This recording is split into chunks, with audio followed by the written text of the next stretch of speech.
आत्मीय भाइयों एवं बहनों, आपको पढ़कर सुना रहे थे पुस्तक मरने के बाद हमारा क्या होता है। लेखक पंडित श्री राम शर्मा आचार्य। पृष्ठ 6 से विषय मृत्यु का स्वरूप पिछले वीडियो के क्रम में पढ़कर सुनाते हैं। आइए सुनते हैं। मित्रों, शरीर से जो निकल जाने के बाद वह एक विचित्र अवस्था में पड़ जाता है।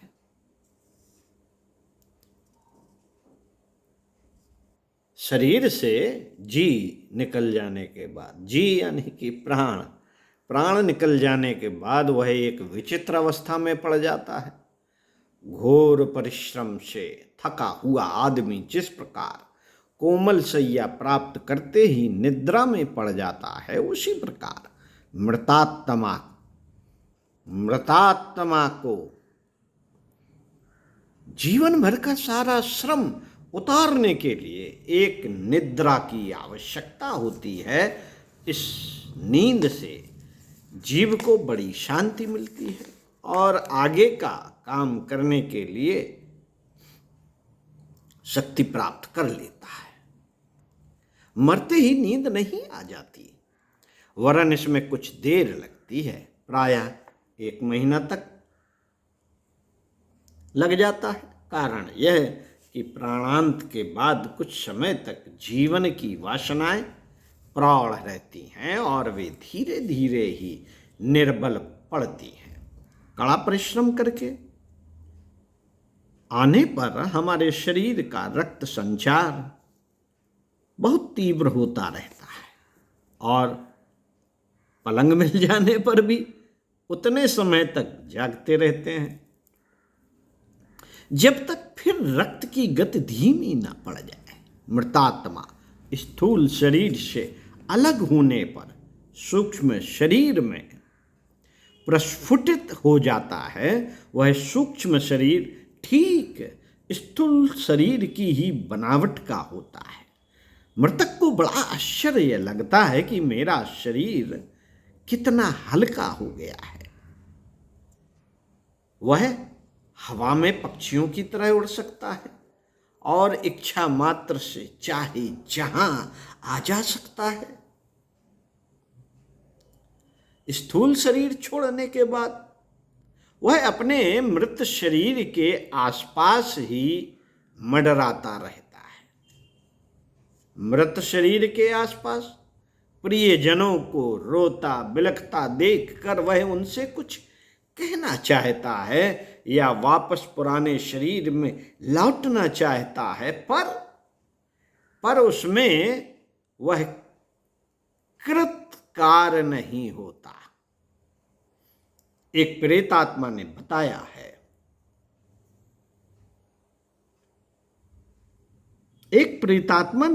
है, कि मैं मरने के बाद बड़ी अजीब स्थिति में पड़ गया।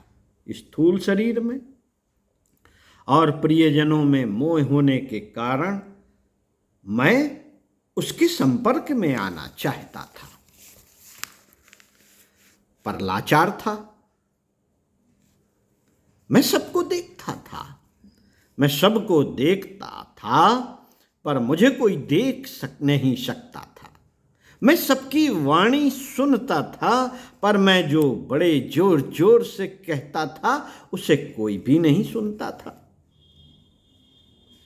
इन सब बातों से कुछ तो कष्ट होता था, कुछ अपने नवीन शरीर के बारे में खुशी भी थी कि मैं कितना हल्का हो गया हूं और कितनी तेजी से चारों ओर उड़ सकता हूं। जीवित अवस्था में मैं मौत से डरा करता था, यहां मुझे डरने लायक कुछ भी बात मालूम नहीं हुई। सूक्ष्म शरीर में प्रस्फुटित होने के कारण पुराने शरीर से कुछ विशेष ममता न रही, क्योंकि नया शरीर पुराने की अपेक्षा हर दृष्टि से अच्छा था। मैं अपना अस्तित्व वैसा ही अनुभव करता था जैसा कि जीवित दशा में। कई बार मैंने अपने हाथ पांवों को हिलाया डुलाया और अपने अंग प्रत्यंगों को देखा, पर मुझे ऐसा नहीं लगा मानो मर गया। तब मैंने समझा कि मृत्यु से कुछ डरने की बात नहीं है, वह शरीर परिवर्तन की एक मामूली सुख साध्य प्रक्रिया है। सुख साध्य। जब तक मित्रों, जब तक मृत शरीर की अंत्येष्टि क्रिया होती है, तब तक जीव बार बार उसके आसपास मंडराता रहता है। जला देने पर वह उसी समय उससे निराश होकर दूसरी ओर मन को लौटा लेता है, किंतु गाड़ देने पर वह उस प्रिय वस्तु का मोह करता है और बहुत दिनों तक उसके इधर उधर फिरा करता है। अधिक अज्ञान और माया मोह के बंधन में अधिक दृढ़ता से बंधे हुए मृतक प्रायः शमशानों में बहुत दिन तक चक्कर काटते रहते हैं। शरीर की ममता बार बार उधर खींचती है और वे अपने को संभालने में असमर्थ होने के कारण उसी के आसपास रुदन करते हैं। कई ऐसे होते हैं जो शरीर की अपेक्षा प्रियजनों से अधिक मोह करते हैं। वे मरघटों की बजाय प्रिय व्यक्तियों के निकट रहने का प्रयत्न करते हैं। बूढ़े मनुष्यों की वासनाएं स्वभावतः ढीली पड़ जाती हैं, इसलिए वे मृत्यु के बाद बहुत जल्दी निद्राग्रस्त हो जाते हैं। किंतु वे तरुण जिनकी वासनाएं प्रबल होती हैं, बहुत काल तक विलाप करते फिरते हैं। बहुत काल तक विलाप करते फिरते हैं। खास तौर से लोग जो अकाल मृत्यु, अपघात या आत्महत्या से मरे होते हैं। अचानक और उग्र वेदना के साथ मृत्यु होने के कारण स्थूल शरीर के बहुत से परमाणु सूक्ष्म शरीर के साथ मिल जाते हैं। इसलिए मृत्यु के उपरांत उनका शरीर कुछ जीवित, कुछ मृतक, कुछ स्थूल, कुछ सूक्ष्म सा रहता है। ऐसी आत्माएं प्रेत रूप में प्रत्यक्ष सी दिखाई देती हैं और अदृश्य भी हो जाती हैं। साधारण मृत्यु से मरे हुओं के लिए यह नहीं है कि वह तुरंत ही प्रकट हो जाएं। उन्हें उसके लिए बड़ा प्रयत्न करना पड़ता है और विशेष प्रकार का तप करना पड़ता है। किंतु अपघात से मरे हुए जीव सत्ताधारी प्रेत के रूप में विद्यमान रहते हैं और उनकी विषम मानसिक स्थिति नींद भी नहीं लेने देती।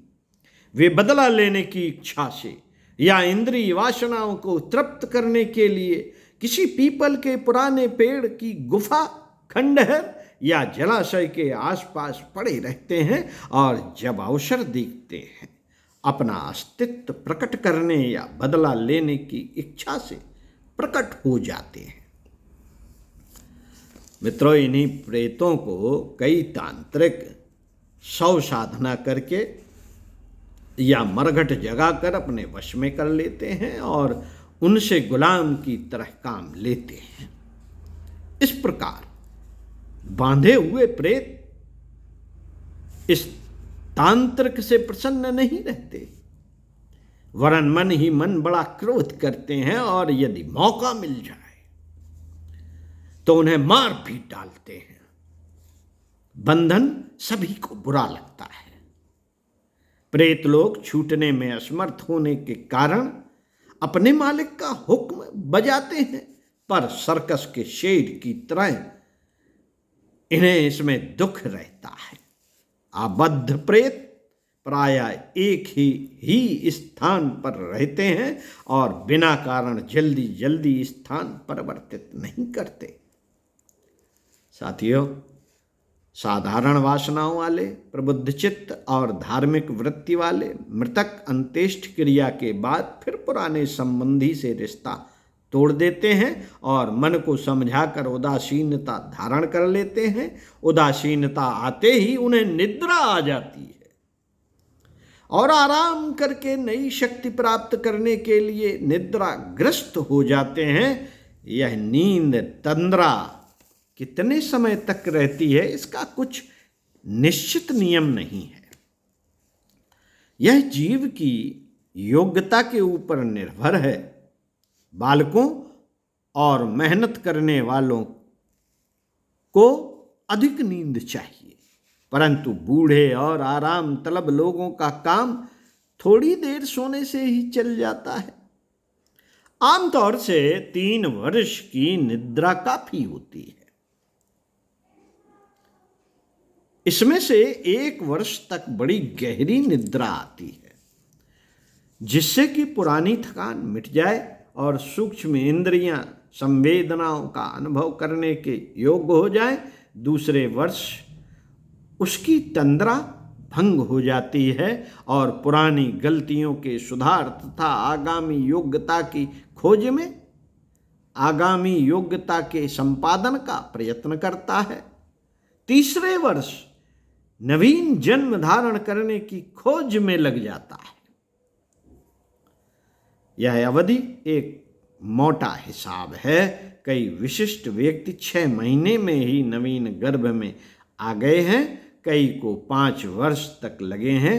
प्रेतों की आयु अधिक से अधिक 12 वर्ष समझी जाती है। इस प्रकार 2 जन्मों के बीच का अंतर अधिक से अधिक 12 वर्ष हो सकता है। पंडित श्री राम शर्मा आचार्य। ओम शांति। स्वाध्याय, सत्संग, चिंतन, मनन करते रहिए। अगले वीडियो में आपको पढ़कर सुनाएंगे परलोक कैसा है। ओम शांति शांति शांति।